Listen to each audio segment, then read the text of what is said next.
Hello, and welcome back to Who Are You, a CSI podcast. I am Lauren, and I've seen CSI through and through around 3 to 4 times. And I'm Nick, and I'm experiencing these episodes for the first time. And today we are reviewing 35K O.B.O, which is Season 1, Episode 18. Director is Roy H. Wagner. Writers are Anthony E. Zeiker and Eli Talbert. Original air date is March 29, 20, I was going to say 2021. Nope, 2001. There we go. My brain was just auto-filling in that number. And we open this episode with the Vegas Strip. So I'm gonna ask Nick, what was your Vegas score? We're sitting at a Vegas score 3. It's pretty sort of medium. I think it was the 12. It's 12 seconds, 3 I was gonna scenes. say, I felt like it wasn't that long. Like it was all Vegas Strip, but I felt like it wasn't the longest intro. Yeah, no, we've definitely had longer. I think a few more seconds, another scene maybe would have pushed it up a little, but yeah, I think that we're kind of like squarely in the middle. I'm not 100% certain, but it's basically where we've been for the last couple episodes. I think like 13 seconds, 12 seconds. I think they've sort of settled into a pattern of this is how long we're gonna. Right. This is how many seconds you get at Vegas, and they probably fluctuate it by a couple seconds depending on how the editing of the episode is going. Yeah. We're just in there round up to get to the first commercial break or not. Yep. I do have a sort of semi-related opening credits comment though. Oh, all right. Let's hear it. Which is one of the characters. His name is like Ronaldo Cristiano, and I was like, I saw it and I had to Google it because Cristiano Ronaldo is probably the most famous human on earth in the sports world. He's the biggest soccer player in the world, or football player for anyone outside the United States. Yeah, sorry for our international listeners. We are based in the U.S., so we call football soccer here. But I was like, and then what I learned is he's actually changed his name, and I had to ask, is that because it's like a flip? I'm probably not saying, I don't think the actor's name is 100. It's not spelled the same, exactly the same, or whatever. There might be an extra little syllable in there that I'm glossing over. But I was like, wait, Cristiano Ronaldo is not in this episode. He is not. So he is not our spot, the guest star. No. Oh my God, that would have been a mega spot, the guest star. But yeah, I normally don't look at IMDb until after the episode, but I just like 5 seconds in, I went, I gotta figure who is this person. And then they are a major character in the episode. I mean, spoiler alert, they are the murderer in the episode. Oh, okay. But they're not in the episode that much, to be honest. No, they're not. No. Like 3 scenes. I would say 3 or 4 scenes. And very short. Including the weirdest, creepiest ending. We'll get to it. It is weird and strange, and So after seeing scenes of the Vegas Strip, we go to a couple leaving a restaurant. We learn that it is their anniversary. They're celebrating 8 years. They get to what we assume is their car, and then we see the wife's throat being slashed. Great foreshadowing, People, I think he says, like, no one ever expected us to make it to last. Or to last, yeah. Yeah. Great foreshadowing. We quickly pop over to Warwick on the scene with Sarah. They realize that the car is missing because she's on the sidewalk and the husband is like in the middle of the street, and they're like, this is kind of weird. And then they were like, oh, duh, like there was a car between them. And we then see that Nick is there as well. He finds reddish hair on the husband, and then Jim Brass and Grissom also there. They just like keep incrementally introducing characters in the scene. So we go to Jim Brass with Grissom, and Jim Brass is talking about how he thinks it's carjackers. Grissom is saying carjackers don't use knives. Jim Brass is like, never, and Grissom's like, never say never, but this whole Pearl Harbor reference. Yeah. They like before Pearl Harbor, they would never attack on a Sunday or something. Yeah. Then it starts pouring rain. And so there's just mass pandemonium as they're trying to, like, cover the bodies and, save evidence and all that sort of stuff. So I have to say, I know it doesn't rain in Las Vegas very often. It does not. But first off, there's still a weather channel. Like, true. If you're a crime scene investigator, probably not weather apps on your phone at this stage. No. But like, it would be news if somebody knew it was going to rain. Like, oh, we might be getting rain tomorrow. You know what I mean? Yeah, but I Like mean I mean random rainstorms can come in. I've had that happen where yeah. like my app has been like, "Oh, it's going to be clear skies," and all of a sudden it's pouring and I'm So like, they had "Oh, that's no tools at their disposal for protecting a no, crime to scene in the predict event of from rain. And rain. that was the No. part that was kind of weird. I was like, I get it doesn't rain often, but it doesn't rain never. Yeah. And seeing how destructive it is, I mean, this time there weren't even firemen involved in how much damage water does to a crime scene, but we heard that several times in prior episodes Mm. about water destroying their their Yes, crime because scenes. firefighters are just going in there and just Yeah, how destroying could crime they? scenes, How could trying they? to put out fires. How dare they? But yeah, that was like one of the notes I had. I was like, I think I I'm willing to bet, if listener, if you are hearing this and you work for the Las Vegas crime scene division, please let me know if they've improved their rain awareness Please let us know skills. because we'll totally interview you. That would be Yeah, amazing. that would be a pretty good get. That would be awesome. So like, yeah, you working on Las Vegas crime scene, you let us know and we will happily interview you. And we'll keep you Maybe you're anonymous if needed. inspired. Maybe you're inspired because you grew up watching CSI. Who knows? Yeah, that's possible. You're like, one day when I grow up, like everyone's like, I want to be a dentist. I want to be an astronaut. I want to work for the Las Vegas Crime lab. crime lab. I want to be, what do they call themselves? Crime scene investigators. No, like criminologists, right? Oh, criminologists. Yeah, Yes, whenever they introduce themselves, yeah. I'm not a police officer. I'm a criminologist. Criminologist. Yeah. So we then go to credits. After credits, we go back to the crime scene. The rain has subsided. We're kind of learning that like any possible DNA on this crime scene has been ruined from the rain. Sarah and Grissom end up talking to the one witness. We learn his name is Justin Green. He has blood on his jacket. He tells them that he performed CPR, but he's worried that he, quote unquote, killed the victim by performing CPR incorrectly. Yeah. Which I will say, as someone, I have not been trained in CPR in a long time, but I've worked in businesses that had warehouses, and so they regularly did like CPR training as part of like OSHA regulations and all that Yeah. fun stuff. So there was like periods of my life that I was like regularly trained in CPR, and I will say that this was always a legit fear of mine. That Oh, I was really? like, I'm trained in CPR, so like if the situation arises, I really should perform CPR on someone, but what if I do CPR wrong on somebody? Well, if you do it right, you're probably going to break their ribs. You're gonna break their And it's ribs. probably still not going to kill them. So, I know.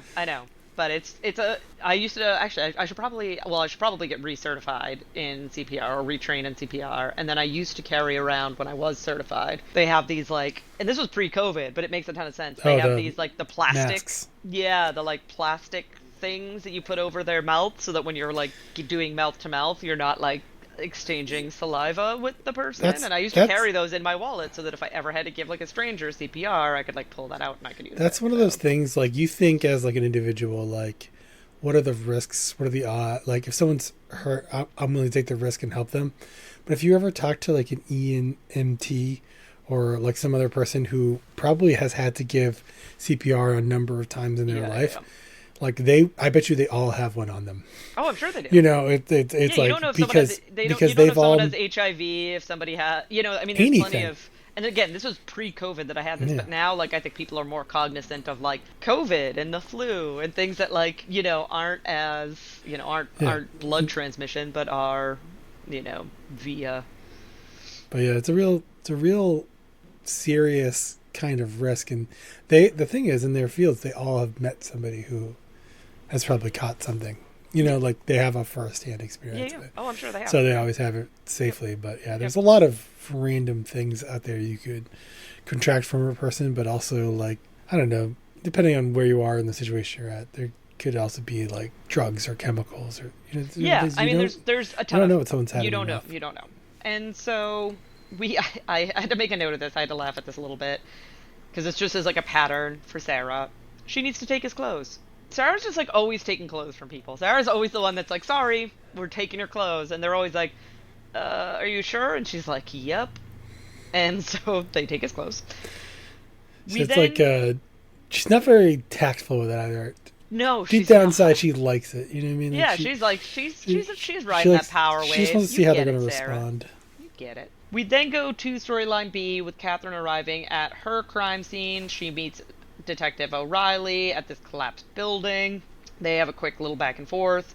We then go to Nick walking up to Greg Sanders as Greg Sanders is like looking down a scope, and they have this. I told listeners, I talked to Nick. We chit chat before we start recording a little bit, and I said that this was like a really odd episode to take notes for because there was just like a bunch of scenes where I was just like, do I take notes of this? I feel like I shouldn't. So I feel like my notes are a lot more disjointed this episode than they normally are. You didn't take notes about Sanders' very creepy talking about taking illegal DNA evidence of his would-be girlfriend and commenting on the size of her toes. But I only took like 2 lines when this was like 3 minutes worth of dialogue. Like I was like, I'm not taking down all the notes of this. So I jotted down that he quote unquote might be looking at the mother of his children, and then that's when we learned that he like took her epithelial cells. Yep. And he's looking at her DNA. And so there's a very just creepy, we don't need to go too much into it, but there's a very creepy interaction where Greg Sanders is trying to justify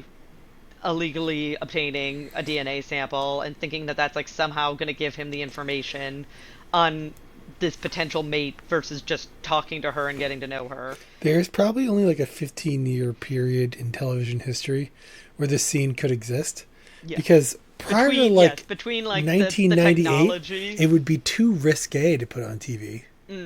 No, just like you couldn't talk about some of the things they talk about there because it would be too risque, right? And then at a certain point, we realized that that's very inappropriate. And so nowadays, you wouldn't write that into a show because people would cancel your show. Yeah, because it's uncomfortable. So I like that. That's one of my favorite things about these older episodes is like this weird period between like where everyone's trying to be edgy.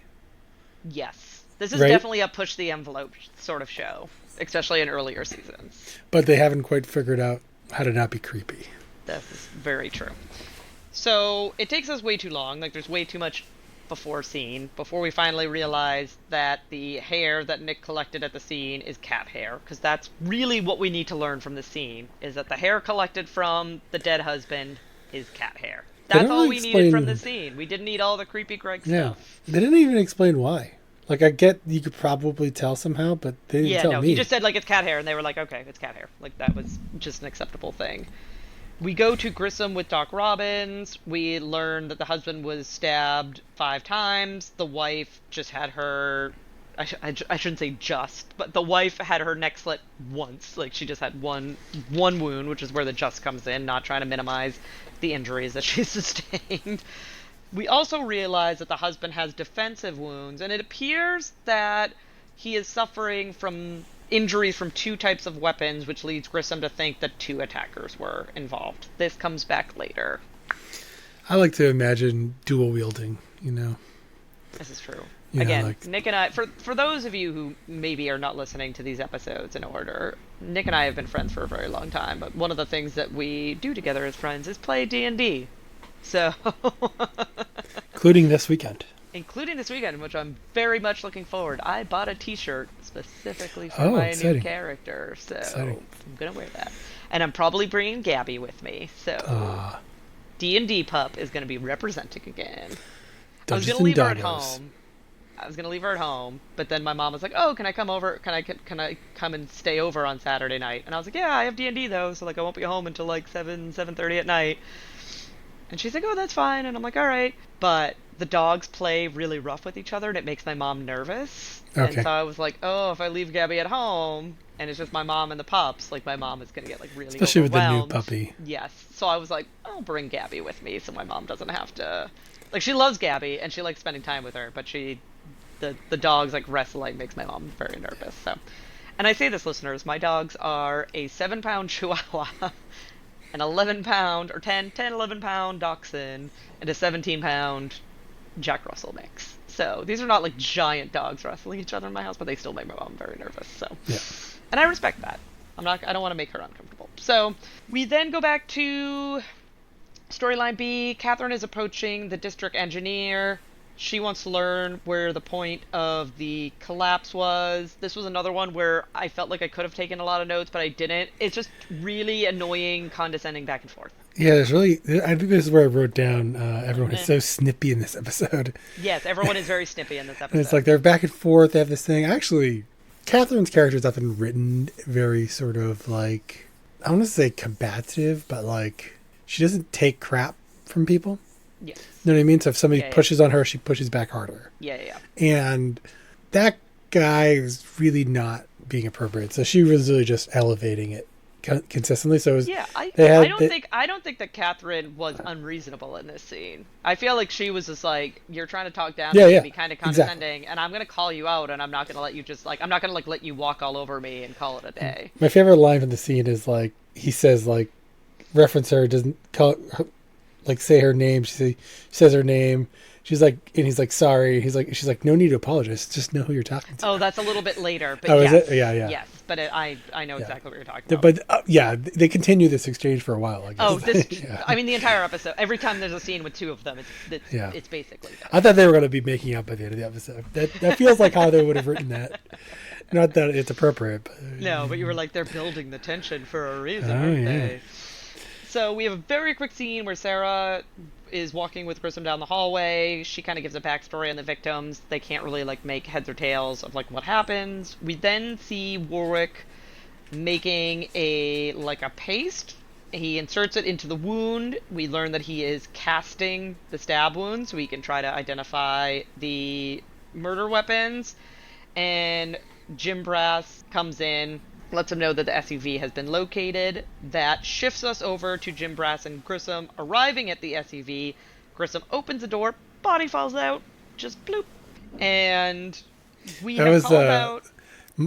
This leads to one of my favorite moments where Jim Brass is like trying to give Grissom a hard time for disturbing the crime scene.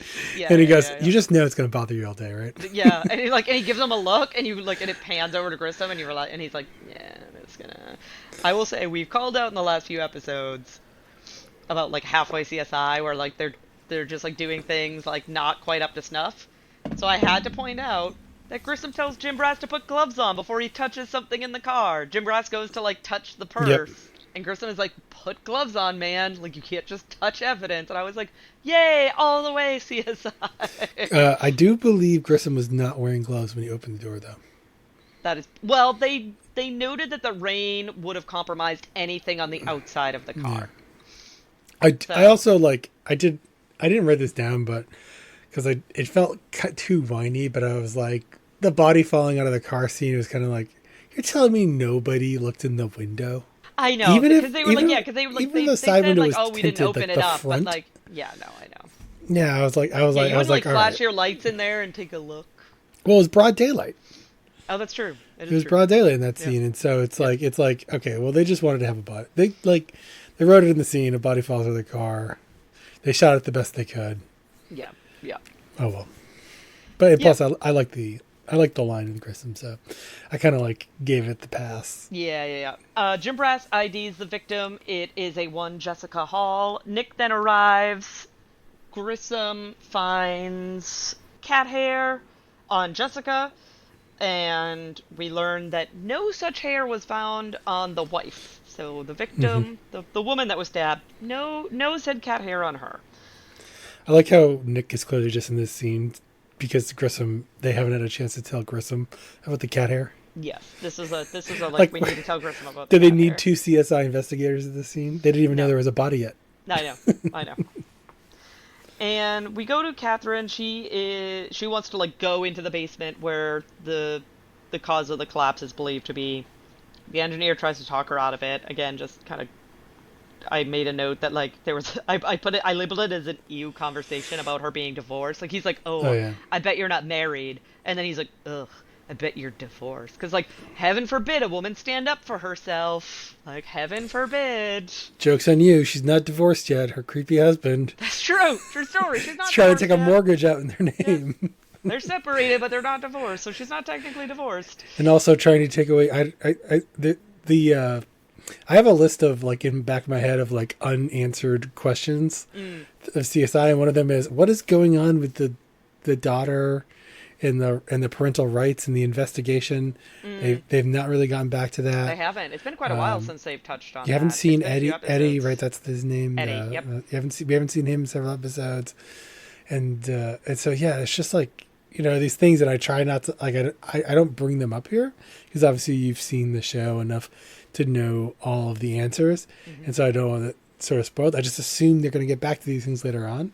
So maybe if we get to the end of season 1 and there's some unanswered questions, I'm like, Eddie, all right, I have a list. Eddie comes back. We have not Yeah. seen the last of Eddie. I can confidently tell you we have not seen the last of Eddie. There's also a conversation between Catherine and O'Reilly where we learn that this crime scene is very political because it involves the mayor and their plan to, like... The mayor's a little corrupt, I think. I think so, because they're always bringing the mayor up in, like, uncomfortable... But it doesn't matter because the sheriff's going to run for mayor. That's true. The sheriff does want to run for mayor, so we're going to have a new mayor anyway. We Spoiler then go alert. to... Spoiler alert. We go to Sarah with Doc Robbins. We learn that the victim, Jessica, set off the metal detector when she was brought into the morgue. We learn why. It's because she has a knife tip stuck in her rib cage. So they realize, like, oh, that's why she set off the metal detector. We then go back to Catherine crawling around in the basement. She finds an insect. She bottles it up for Grissom.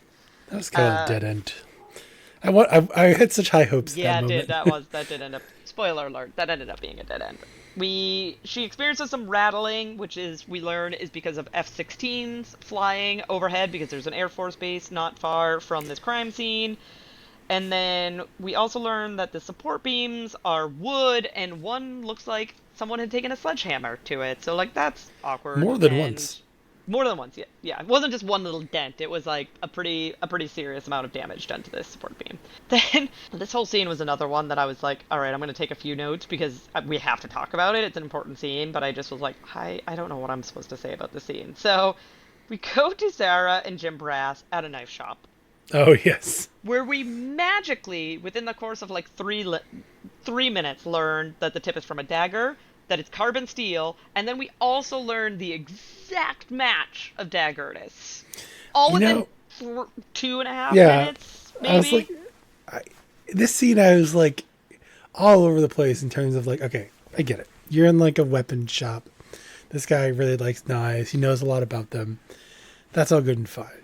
There's not only one 5-inch dagger in the existence. There's thousands. Certainly not in 2001. This was 1973, sure, probably. Maybe you could make that, Yeah. We have so many, especially like Army, Navy surplus stores, cheap like things to apply to attract teenagers. There were definitely like all sorts of different knives that could have been bought. All kind of places. And then he has this bottle of lemon juice to test the kind of steel. Yep. And all I can think is like, first off, I'm not a metallurgist, but my guess is the corrosion from lemon juice is going to take more than 3 seconds. Not in CSI world. I could be wrong, but also like, how often do you have to test knives for their carbon levels that you just have? I know, he's acting like this is such a regular thing that he's just like, yeah, I have this on hand because this happens all the time. $26.99 though. You can buy it. Yep. So yeah, it was a really funny scene where it they're was just such like a weird scene. And they just like wanted a way to move this along the knife storyline basically without having to spend too much time on it. Yeah. So Warwick and Grissom are in the evidence room talking. Sarah walks in. She lets them know that the weapon has been ID'd. Again, totally ridiculous from the scene we just talked about. Yeah. And they also match the tip from the dagger to the quote-unquote blunt weapon, which ends up being the same thing, so it's a single weapon. It's very kind of like slow play here. It is. For the matchup, and Grissom has this like eureka moment in his face, and it's like... Again, another one where Grissom can just say what the answer is, but is like, I need you guys to come to this conclusion. Yeah, it's like simultaneously nobody else seemed to figure it out, but then knew exactly what he wanted them to do to make it obvious to themselves. But at this point, I have a prediction. Ooh, let's hear it. And I say it's long because it takes up many lines of my notebook, but I also wrote the P for prediction very large, so they're short. But it basically goes like this. I wrote 23 minutes, knife matchup scene. Mm-hmm. Jessica Hall kills wife. Jessica Hall fights husband. Husband gets knife, stabs Jessica. Jessica starts bleeding out. Jessica pulls the knife out, stabs husband again, and then flees. Okay. And I mean, that's fair from, like, the Jessica information we likely have. Jessica likely in love, used to have an affair with husband because of the cat hair. Husband broke it off for anniversary. Yeah. So that was a very bold prediction. I mean, with a lot of detail. I think it's a fair prediction. I mean, I it ends up not being true. give it a C. Spoiler alert. I give but, it like, a C minus D plus in terms of accuracy. I would give it. Well, I mean, Jessica's involved, just not in the way that we. She didn't stab the husband. No, and he didn't stab her. No, no. The only part that I had right was, she didn't kill the wife. But she was involved in the wife's death. She arranged the wife's death. So I feel the whole like wanting the wife out of the picture and being in an affair, that was all accurate. Yeah, I think it's a decent prediction. But Cristiano Ronaldo, famous football player, has not yet been. He did not make an appearance in my prediction. No, that's fair. And I had like a thing, I where it's like I wrote down and then crossed it out earlier. Like right before this, I said the witness has to be the murderer. They just glossed over him. He spent way too long on the scene on the screen. Yeah. And then I was like, yeah, but sometimes they just do that. Like the first scene, they have an interaction. I could remember the people who walked into the store for a robbery, and like they had lines and stuff. And I was like, but then we never heard from them again. No, they were one and done. In the B plot, there was a person who was sent to the hospital. They say there were like 3 dead people and one person went to the hospital, and we never hear. I think they all ended up dying. I think one of those people went to the hospital, but I think they all ended up dying.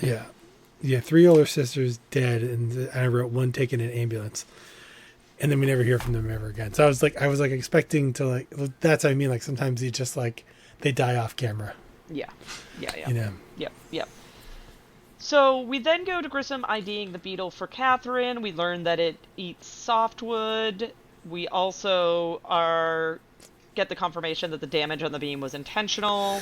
And we learn that Catherine got the case because Grissom thinks that she's good with people, dead or alive. And he knew that there was a political angle to this case. And Catherine fairly is would have been cool to know that, right up front, instead of, sending me in blind. Worst Again, boss Grissom ever. just, loves not giving people the right amount of information. He just wants them to figure it out for themselves. It's one of the worst bosses of all time. Oh my gosh, he's awful.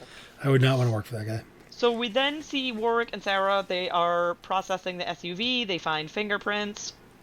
They are then able to confirm that the prints are Jessica Hall's, so she was the last person to drive the SUV.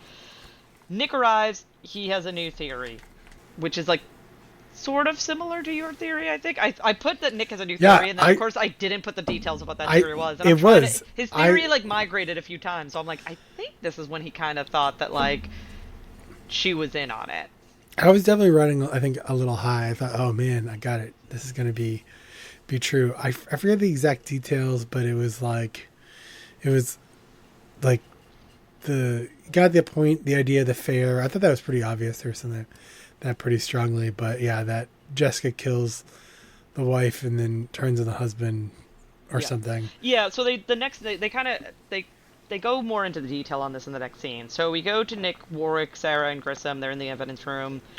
They learn that Jessica's blood is on the husband, Kevin Shepard's shoe. We see a reenactment where she is holding down his legs while somebody is stabbing him. So that's the current theory. And then they want to get a warrant for Jessica's apartment so they can, search there and hopefully find more information. I think that reenactment, I was like, oh, this can't be right. Because, 1, it's too early in the episode, but 2, they show this whole thing where she gets slashed. Or maybe this is later. Accidentally. No, it is. This is when you see her get slashed. I was like, how did she get a knife embedded in her ribs? Yeah, it's not because they kind of show it as if she got slashed a little bit versus directly I stabbed you hard enough that a knife tip broke off in your rib. Which made me think oh god, this can't be the right stuff. So then I was oh, I went down the wrong path. And I was and then I was oh, it's gonna be that guy. And then I who I crossed out earlier because he's the only other Spoiler character alert. left in the show. True Cristiano Ronaldo. Shin Ronaldo. Bicycle kicked that knife right into her. Yep. So we then have the district engineer showing up at HQ. They're looking, him and Catherine are looking at the damaged beam together. He kind of pulls a Grissom where he's just like, oh, isn't it super convenient for you to now learn that this former tenant took a sledgehammer to that beam multiple times, and like, here's the arrest report to prove that it happened.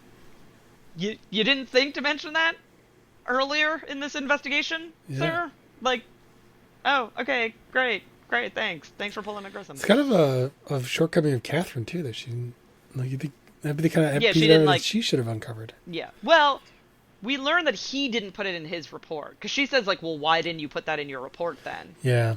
And he's just fair. like, oh, like the damage wasn't bad enough for me to put it in my report. And she was Like like, he what would the hell? remember. Yeah, but that was his claim. We then pop on over to Jim Brass, Nick, and Grissom arriving at Jessica's apartment. We learn that the victim called her as he was leaving the restaurant. We also learn that she's a prolific note taker and puts all of her notes directly around her computer monitor. That's basically me some days. That's not me at all. I take a lot of post-it notes. I should be, given that I have raging ADHD. Having more notes in my life would probably be very helpful for me, but... It's not as effective as you think. You just forget to read the notes.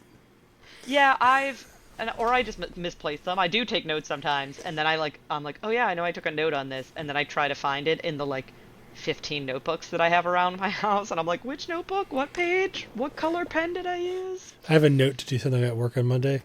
95% idea. chance I never do it. Well, I have that, and then sometimes I'm definitely the type of person that writes myself a note in a code that I'm convinced that I'll understand later on, Yes. and then I read that coded note later on, and I'm like, what was I trying to tell me? What was my brain thinking it was telling me? Now I have no idea what. You just scribed half my notes for this podcast. I write like very basic notes for this podcast to try to avoid being like, what am I talking about? I have a prediction for Okay. the B plot line. Yeah. I can't tell you when I made it. I have no Okay, idea. that's fair. So that's why you'll never hear it from me. It's not wildly inaccurate. Okay. But it is a little specific on something that is not at all brought up. Yeah. I might as well tell people now, which is that I had this whole idea that between the damaged beam and the crappy drywall, that there was ineffective shear value, which is like, because I have like this side obsession with building construction. Yes, you do. I was like, I do not. thinking about the things they talk about. I pay people to build things and fix things in my house. Yeah, I was like, I don't do it myself. Well, I don't really know how any of this works. I just hear people talk about it. So I'm like, okay, so like shear value is important. I know drywall can provide shear value. So it's like, oh, maybe it's something to do with that. And then I was like, but I did get the flyover shaking the building was going to be important, right? Because I was just thinking of rattling back and forth. Yeah. And I thought the drywall was going to help again, and it really doesn't. They don't give not. that as a reason. No. Yep. So during the search of their apartment, Nick finds the cat. So cat located. We never learn if they like run tests to make sure that the cat hair matches, but we are to assume that this is the cat that generated the cat hair. What are the odds there are two cats and only one knife? So Jim Brass wants to run phone records between Kevin Shepard and Jessica, and because she's put all of her information on notes, they get her username and password to her A-Check account. Her very, very strong username and password. Yeah, was it like Jessica and then password money? I know the password was money. Yes. I can't remember. Like I was like, I think the username was like Jessica. Pass. I was like, first off, congratulations on getting the username Jessica. Jessica, right? The only person. Even in 2001, you must have been at this bank a like long you're the time. only one at that bank. You were the first one that was like, give me Jessica. So, as they're going through their account, you know, she makes like $500 a week. That's like her weekly salary deposit, and then they realize that she had one day where, insert title of episode, she got $35K deposited, but it was deposited and then like also transferred out the same day. But at this point, they don't know where it got transferred to because that is not posted yet. So they learn that it came from Kevin Shepard. We don't currently know where it then went to. Now I freeze framed this. Okay. There was no $35,000 transaction on that screen. Out.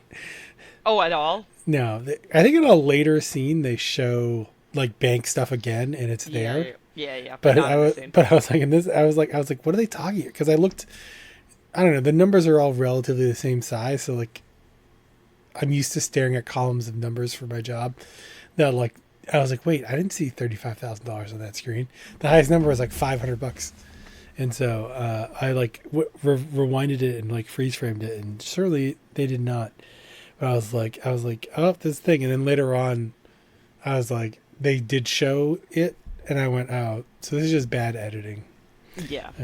Which we've seen before, so this doesn't Like entirely shock they me. bothered to create the right screen, just the Yeah. editor just Yeah, took the just wrong didn't clip. didn't insert it into the earlier scene where they should have. So we then go to Nick with a lab tech. They're trying to determine the latent writing on one of Jessica's like notepads.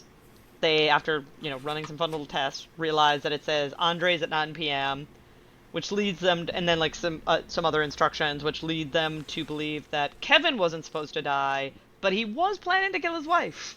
Like he Yeah. definitely was setting up for his wife to die, but it didn't seem like he was supposed to die in this original transaction. Then we go to Sarah and Warwick checking on Justin Green's clothes. They identify what looks like a handprint, and in the very next scene, we learn that the handprint belongs to Kevin Shepard. So he was saying that he was giving CPR, but why would you be giving CPR to someone that has the ability to, like, grab your shirt? So obviously, Kevin Shepard didn't need CPR because he was grabbing at Justin Green's shirt. Wait. Alternative theory. He was giving him CPR, but he was doing it wrong. Woke So up he's Kevin like- Shepard. Shepard's back like, up. stop it, you're killing me. And then he crushes him and kills him. And Kevin Green was correct all along. He did kill him. Justin Green, yeah. Justin Green. Yeah, Kevin Shepard, Justin Green. Yeah. Yep. Yeah, I mean, to be fair, the murderer in this episode does admit to murdering him in the first He does. first interaction. He does. He says it was via different methods, but he does basically admit to murdering him in the first scene. So CPR is short for constantly poking with ribs. ribs, yes, constantly piercing ribs. Oh, there we go.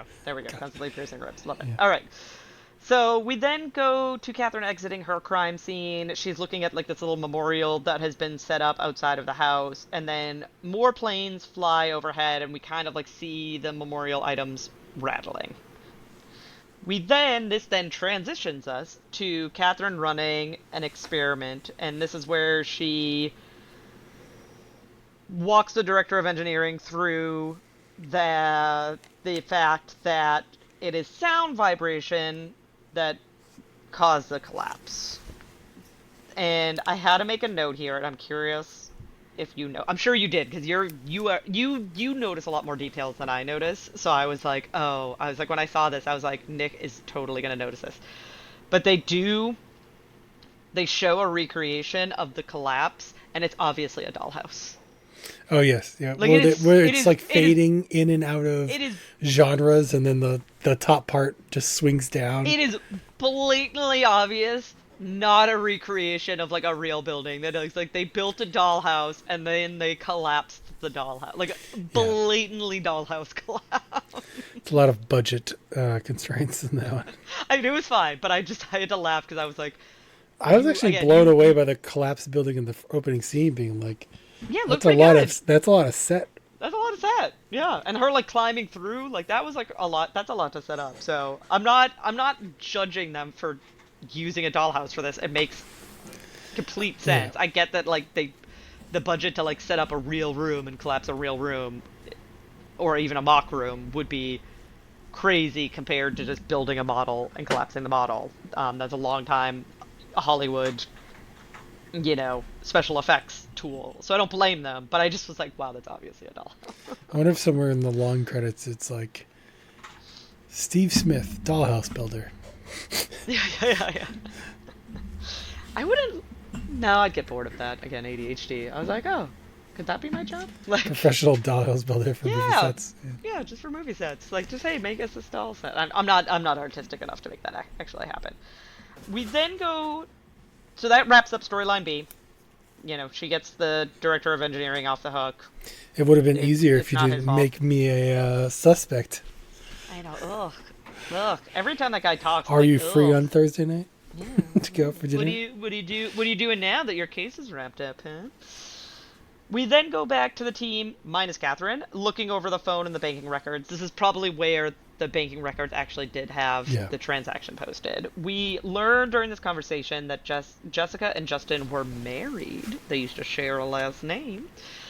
And then we also learned that Amy, the wife, transferred $70,000 to Justin. And this is where we hear the theory that he called her to let her know about the plan to kill her and then got her to like double the ante to kill her husband before he killed her.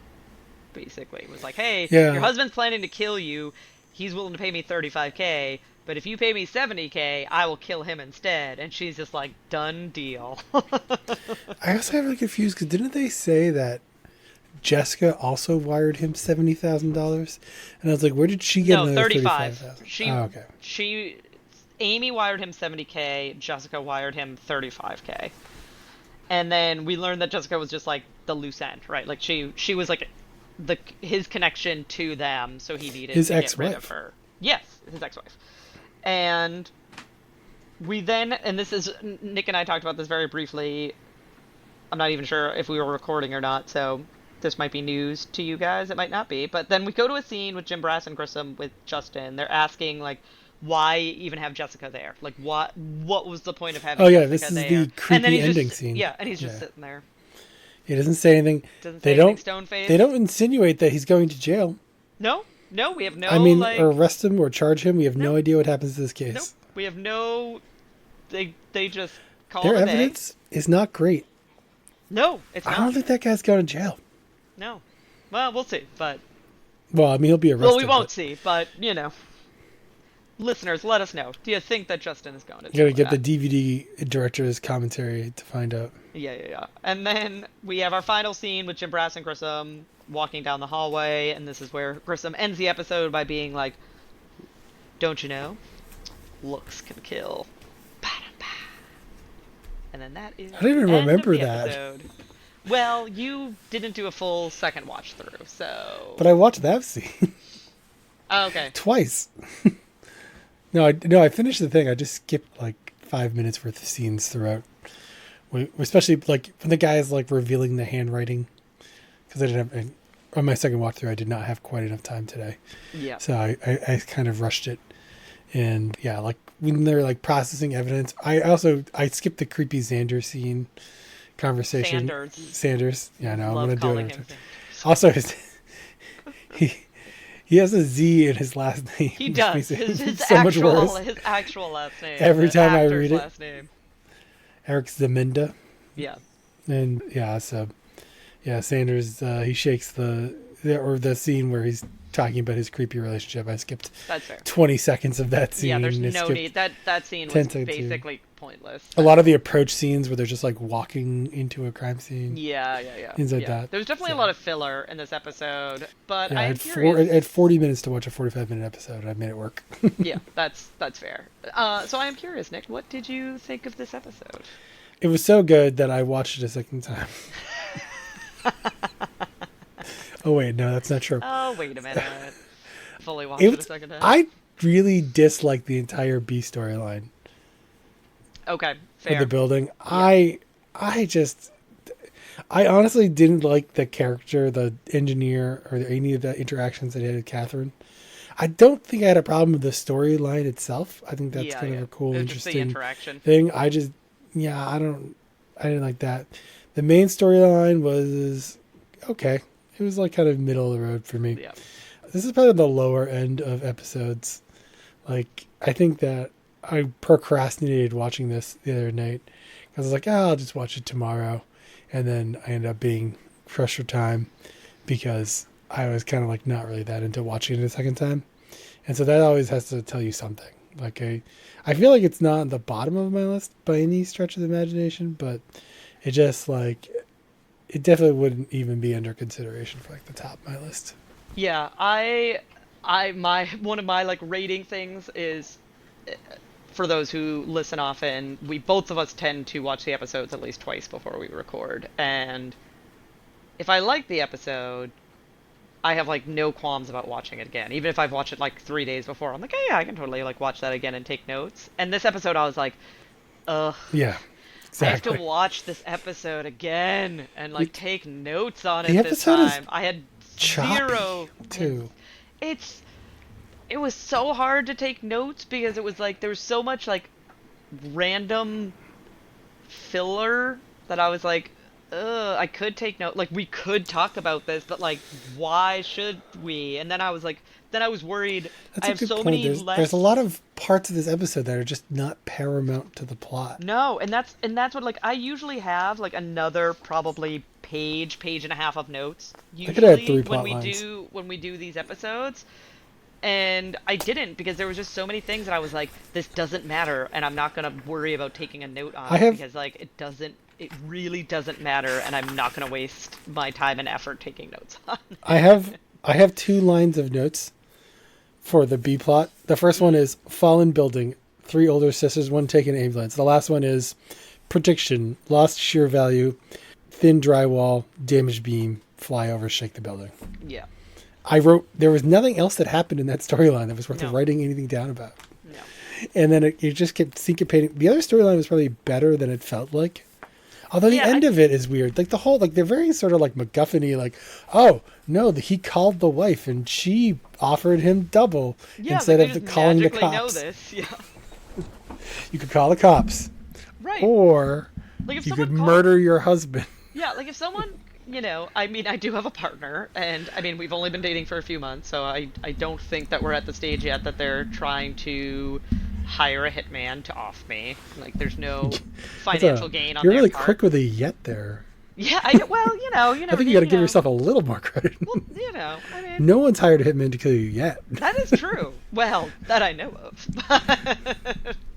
But if I got a phone call of like, hey, your partner has hired me to kill you, the first thing I would do after like and it seems like she got information on this guy because she wired him money, so like she got his name, she got his like bank account information. Yeah, his name was on that check they showed. Yeah, so like she got his. The first thing I would do would be call the police and be like, hey, this person, here's their phone number, here's their banking information, here's their name. They said that they were hired to kill me, like, so maybe we can look at She was dressed in that scene like she was about to rob a corporate office in Mission Impossible. I don't know if you noticed that. She's in the middle of Las Vegas in a black turtleneck. Oh gosh, no, I guess I didn't notice that. Like That's black fair. pants. Oh gosh. I was like, It was, yeah, like I think the premise of it is fine and interesting, right? You know, the dueling spouses willing to kill one another. There's Like two that's weapons and it broke and figuring that all out. That was all good. fine. Yeah. As I said, I think that storyline was actually better than like I feel like it was. Yes. But I think that part of it was the ending and part of it was the B plot, really just dragging the whole episode down. Yeah, no, I agree. So, But we didn't mention it, but we also had a great winky scene between the morgue assistant and Sarah. oh, did I miss? Yeah, when he's in there operating the X-ray, and she walks in and he looks up at her and smiles, and she smiles back. Oh, She's never asked him to take his clothes off, but No, that is true. She asked like all of her suspects, all her witnesses and suspects to take their clothes off, but never asked David to take his clothes off. poor David. Poor David. Well, we'll see how we feel about next week's episode, which will be season 1, episode 19, Gentle Gentle. In the meantime, you can follow us on Facebook at WhoAreYou:*CSI Podcast. We are also on Twitter/X, Instagram, and Threads at WhoAreYouCSI Pod. You can also email us at WhoAreYouCSIPod@gmail.com. And otherwise, we will talk to you next week. No spoilers. No